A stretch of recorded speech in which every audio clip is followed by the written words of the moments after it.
Hello everyone and welcome to a video that is in no way part of our ongoing lecture series on Middle Egyptian and hieroglyphics.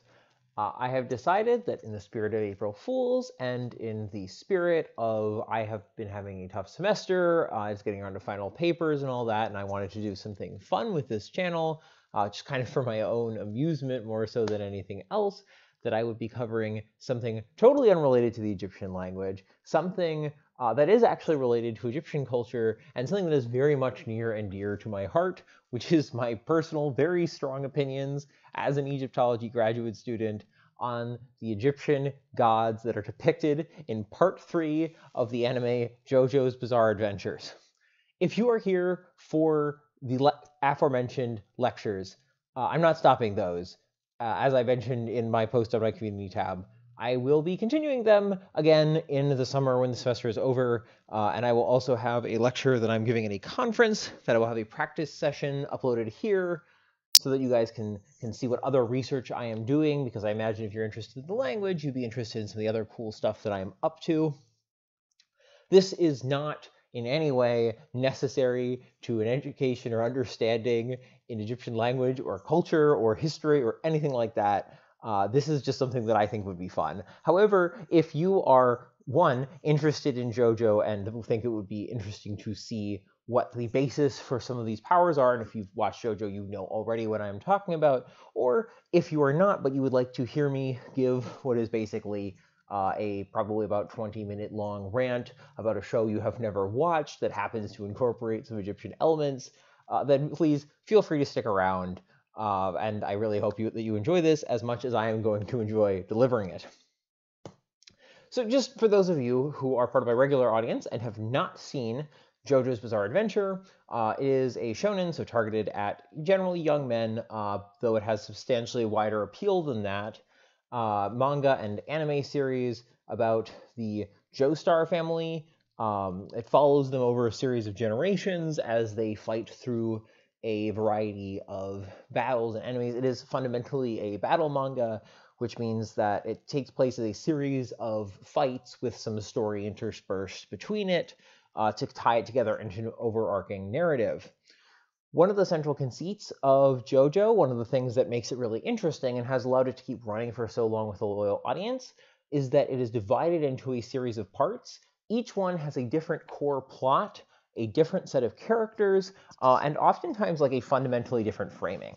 There are 9 parts of JoJo. Part 9 has only just started to be released in the manga.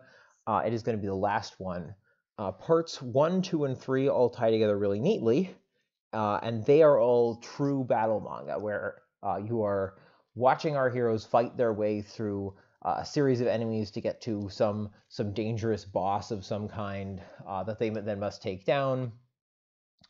Another one of the things that makes JoJo's very good is also that it uses a much more like intellectual style of fighting rather than pure just who is more powerful, which makes it kind of very dramatic to watch to see how people will puzzle through their way through the various encounters. From part 3 onwards, and after part 3, the story starts to diverge somewhat, and you start to see much more experimentation with things like mysteries and a mafia story and a jail story, things like that. Part 7 is an extended race across the United States. But from part 3 on, you start to get an increased focus on this type of power called a stand, which is introduced in part 3 and rapidly becomes one of the defining traits of the series. The idea with a stand is that it is a manifestation of your personal fighting energy, so it's very unique to the individual. Only certain people have them, certain people in this case meaning pretty much all of the main characters of the series, all of the villains they fight, and pretty much nobody else as far as the story is concerned. People who don't have stands don't know about them, they can't see them, but they can be impacted by them in various ways. And stands really vary a ton. They range from just someone you can summon up and beat somebody up at close range with lightning fast punches, to an expert swordsman, to the ability to shoot flames out at long distances, to more utility stands like being able to break a television and get it to show a picture, or break a camera and get it to print out a picture of the particular enemy that you were thinking of at that moment so that you can then locate them or otherwise gather intelligence on them. And those are just the stanzas from the main heroes of Part 3. They are way more varied than that, as we're going to get into in a minute, with the particular group of stanzas we're going to be looking at today, the Egypt's 9 glory gods. Those are a group of enemies that the main characters of Jojo Part 3 fight as they get very close to their final opponent, Dio. They last from the time that the Joestars land in Egypt up to when they enter Dio's mansion, where they meet the last of them. Jojo Part 3 takes place in large part in Egypt. That just happens to be where the main villain has set up shop. And as such, the villains that they fight there are appropriately Egyptian themed. And the creator of Jojo chose to theme them after Egyptian gods, both because Egyptian gods are so varied and so flavorful and interesting, but also because they come conveniently grouped together in a group of 9. You see, the Egyptians believed in organizing their gods, at least some of the time, not nearly as much as perhaps we might find convenient, but they would frequently talk about groups of 9 gods in particular. We usually call them by the Greek name for this, the Ennead, from the Greek word for 9, though I personally do like to just call them the 9 with a capital N. I think it has a very nice flair to it, and that's just what the Egyptians called them, just the Egyptian word for 9. There are a number of them. The most important one is the Heliopolitan Ennead. This is based on the creation story around Heliopolis, and it is the 9 first gods to be created in that story. Just to give you a quick primer, you have Atum, who arises out of the primordial waters. We don't count the primordial waters as a deity, even though the personification of said primordial waters kind of is. Atum brings into existence 2 children, Shu, the air, and Tefnut, moisture.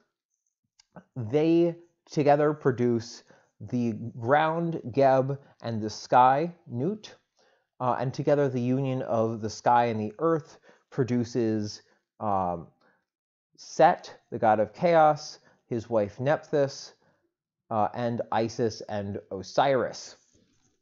Isis, the powerful protectress and goddess of magic, a role which Nephthys also fills. Her mythology, I think, is a little less understood commonly than Isis. And then Osiris is a god of rejuvenation who ultimately also comes to preside over the underworld after his murder by his brother Set. So now that we know what gods are in the Egyptian Ennead, let's start talking about the gods of the quote-unquote Jojo Ennead, or as the series calls them, the 9 glory gods. We're going to be doing specifically with them is finding out how well based on those Egyptian gods they are. I want to see, in particular, do the powers that correspond to those gods actually make sense for what the gods are? Also, not mandatory, but bonus points if they're actually from the Ennead of Heliopolis, which was, the main thing that we mean when we say 9 Egyptian gods. So first, we're just going to go through in chronological order, and the first one is the stand Geb. Geb, first of all, named after a god. Great. Really good to know. And that god, by the way, he's the guy on the left here. You can tell because of the bird on his head rather than having a bird for a head. Yes, Egyptian iconographic art is sometimes a little bit difficult. Geb is the guy who introduces the concept of the 9 glory gods. After the main characters defeat him, they let him know, or he tells them that they're going to be facing down some other stand users before they can reach Dio. His power is to control water. He can move water around and attack people with it. This is really frustrating to me. Geb is the god of the ground. He is the opposite of the water god, because Nut, his female counterpart, is a water deity, because the sky is, of course, full of water in the Egyptian conception. Makes sense, like clouds and rain and all that are water. The sky actually is full of water, so it's not unreasonable for ancient people to believe that. Whereas Geb is the dry counterpart of this. Also, Tefnut, god of moisture, another great water god. Very easy example to give to a guy you want to give a water power, even also from the Ennead. Nun, water god. Hapi, water god. All of them are water gods. Super interesting, really good deities that you could, in theory, have given to this guy and not had to change the writing at all. However, you decided to give him the earth god and give him water powers and give, there's another stand that has ground powers, not one of the Egyptian gods. It's based on the tarot card The Fool, also introduced in the same episode. That's fine, whatever, but just don't make this guy have water powers. Give him any other power would have been better. The only reason this gets any credit at all is that it is a member of the Ennead, which you have to get something for. And Geb is I think kind of an underappreciated deity. He does a lot of very good work, allowing us to stand on him and all that. Regardless, 2 out of 10, not very good. Next, we have one of my all-time favorite characters in any series that has ever been made, Oingo. He has a different name in the English dub because of localization issues, but his name is Oingo. Oingo is stupid. Oingo is the stupidest person who has ever lived. It's very good nonetheless. His power is the ability to change his face into anyone else's face. And in fact, his entire appearance, his body, his voice, all that, into that of another individual. He uses this power to impersonate Jotaro, who is the main character of Part 3, and try and plant a bomb in the car of the other main characters. This does not work out well for him. This one I'm okay with spoiling. It's a very silly fight. In fact, they never catch on to his disguise. The resulting fight is one of the strangest fights in the entire series because at no point do the main characters actually realize that they are fighting anyone, and instead he simply defeats himself without anyone ever noticing. He partners with his younger brother Boingo, who has the stand Thoth, who we will meet in a minute. Khnum is a god who lives at the base of the Nile River. He has the power to create human beings. He forms them, shapes them, chooses what their mannerisms and appearances are, which, if you have his power, presumably would allow you to do that to yourself. This is exactly the kind of thing I think that Jojo should have done. Just taking the power that the god actually has and then turning it into a version of that you could use in a fight. That is really good. This is, I think, pretty much as good as they ever get. 10 out of 10. If you ever watch any episode of JoJo's at all, watch the Oingo Boingo episodes. They're so good. They are extremely funny. Speaking of Boingo, this is Boingo. He is a tiny child. He has the power of the stand Thoth, and Thoth lets him draw comics, or rather, he has a comic book that kind of draws itself. He doesn't physically draw them, and this comic can predict the future with 100% accuracy, although oftentimes it leads to unintended consequences for him because it only predicts a little bit of the future, and then it turns out the thing that happens later in the future doesn't really work out very well for them. So ends up not really being all that good.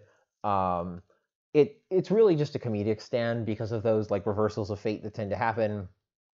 Nonetheless, it works very well with the tone of the episodes that he's in because he is mostly a comic relief villain, pun intended, because he has a literal comic, and it works out super well. The only thing I do not like about this is that Thoth, the god of writing, draws really bad comics. And Thoth, as the patron of scribes, and therefore with perfect penmanship, etc., he should be able to create beautiful, excellent comics rather than extremely ugly comics, which is what happens. Otherwise, amazing, very good. 9 out of 10, only losing that 1 point again for drawing those comics so badly, and I think doing Thoth a little bit dirty. Then we have the stand Anubis. Anubis doesn't actually have a wielder. His wielder dies immediately upon showing up, and in fact, his stand possesses a sword, and then the sword compels people to use it and try and kill their friends or themselves. This is a really weird thing that I don't get about reception of Anubis in a lot of Egyptian mythology story type things. Anubis gets depicted as this really violent deity. He gets associated with warfare and swords and stuff. I do not get it. There are certain parts of the Book of the Dead that might in some way portray him protectively or in these sorts of roles and fighting on the behalf of the deceased. And that's a thing that happens. That's fine, but that's not his primary role. He's mostly the divine embalmer. He's the one who turns you into a divine being by wrapping you up as a mummy. and guides you through the afterlife to make sure you get there safely. And I think really it would have been very easy to have a power that like wrapped somebody up in some way. Like that would really be very cool and flavorful for Anubis, or else a power relating to dogs or jackals because, you know, he's a jackal-headed god. But I think Anubis gets a bad rap because this is in the broader cultural milieu of like what Anubis is perceived as, and because there are those Book of the Dead segments. I don't want to rate this like too lowly, but it's really not ideal. I'm not a big fan of what they did with Anubis here. 3 out of 10. Next, we have Bastet, which is wielded by a stand user called Mariah. Bastet is a very interesting stand. It manifests itself as an electrical outlet that'll just show up somewhere, and then if you touch it, you become magnetic. And she can then, you know, control your magnetism and make you stick to stuff or not stick to stuff or whatever. And she uses this power mostly to annoy several of the characters and embarrass them repeatedly in public before she is ultimately discovered and subsequently beaten up and her stand's power released. Now, Bastet at first blush doesn't have anything to do at all with magnetism. First of all, magnetism as a concept was like only fully understood a few hundred years ago. Limited applications of magnetism were of course known thousands of years prior, but not really to the ancient Egyptians. That was not a thing that they were messing around with. They didn't like have compasses as far as we know or anything like that. Not at least as we use them now. So at first blush, it's kind of weird that this goddess would have it, because Bastet, she is a fertility goddess. She is a protective goddess. She shares some territory with Sekhmet as another feline, lion-headed goddess. So, you know, it makes you wonder where it could have come from. And my first thought was to rate this rather lowly. And then I remembered that Bastet is a cat. And if any of you have cats, you know that petting cats results in you kind of becoming electrified and zapping stuff when you touch it. And of course, the logical conclusion of that is magnetism. It would also work equally well with like lightning powers. It's not perfect. Like it doesn't relate exactly to the goddess, but admittedly, an agricultural fertility and protective goddess is not a super easy thing to do as a power if you want to take her on. I mean, you could also just pick a different god that was like actually in the Ennead, but you know, whatever. It's still pretty good. 7 out of 10. And now we have probably one of the weirdest stands, which is fitting because it's attached to one of the weirdest Egyptian gods, which is Set's Alessi. Alessi is a stand where if you stand in its shadow, it makes you get younger. He can turn you into a baby, and then he can torture you because you're a baby, and then he like just messes with you a bunch. It's a very weird fight. It's a very weird episode. And this, I actually think, is very fitting for Set. Set, first of all, is a problematic god for Egyptologists to understand. There's a lot of debate over what exactly he's supposed to represent, even, because if you see the image on the right, he's not like an animal that exists. That's not a real kind of animal, and we can't find any kind of animal in nature that even would have existed at that time that has like that set of ears and whatever. There's a number of debates and theories about it, but I won't get into them now. He is a god of chaos, of nonsense, of the world in disorder. He's also a protector against that, but of course, we are here in the land of battle anime, so protectors, you don't really want something like that. You want the more aggressive side, and in his aggressive side, Seth is around to mess things up and mess with the order. And what better way to mess with order than changing someone's age? I mean, okay, it's maybe not perfect. It is not the most ideal that has ever been around, but it works pretty well, I think, as a concept. And also, yeah, it's just fitting, and bonus points for Set being actually in the Ennead. That's why it's 1 point higher than Mariah, which is like similar category, but Set is in the Ennead, so bonus points to him. Now we meet another guy whose stand comes out of the Ennead, Darby the Elder's Osiris. There's 2 Darby brothers. This is Darby the Elder. There's a Darby the Younger. They have first names. I don't care what they are. Darby the Elder's power is to collect souls by winning against people in games of gambling, of any sort of gambling will do, and then he'll bet those soul chips in those games to try and collect more souls. This is, first of all, makes for some really interesting fights, because you can't just like beat him up. That won't beat his power. Instead, you have to beat him in games of gambling and try and free your friends who have gotten trapped inside. It's some really good high drama stuff. And I actually really like this one. Osiris, admittedly, doesn't have anything in particular to do with gambling, but he does have a role as protector of souls. And so if you're going to make a power after Osiris, it would make a lot of sense to have it be something that related to a more spiritual part of a person, and capturing those spirits in gambling chips is a good way to do this and turn it into a way to like mechanically be a contest for our heroes to fight their way through. Osiris is a very benevolent deity. It's kind of hard to make him into anything. I don't know if this is perfect, but credit where credit's due. This is quite good. 8 out of 10. Then we get Pet Shop's Horus. Horus is kind of a weird stand, I think, stand-wise. This is a weird one to rate, because on the one hand, Pet Shop is a hawk, or a falcon. He just is a falcon, and Horus is, of course, a falcon deity. He's also just a falcon. And on that front, things have gone very well. I think having a falcon with a falcon-based stand would be great, but the stand itself isn't actually about the falcon. It's about ice, which is weird. Horus has nothing to do with ice. Unsurprisingly, in a climate like Egypt, there's not an ice deity. There's not really ice very much in Egypt naturally occurring in the very hot Nile floodplain. So it's a weird inclusion. Frankly, it is a weird power. I think, however, that having a Falcon character named for Horus is still worth something, but it is not worth a lot of something. 5 out of 10. And then finally, we have Darby the Younger's Atum. Atum is another one of those tough gods to characterize from the Ennead, so good for them for being from the Ennead. Unfortunately, Darby the Younger's power has literally nothing to do with Atum, because it is the same thing as Darby the Elder's power, except with video games.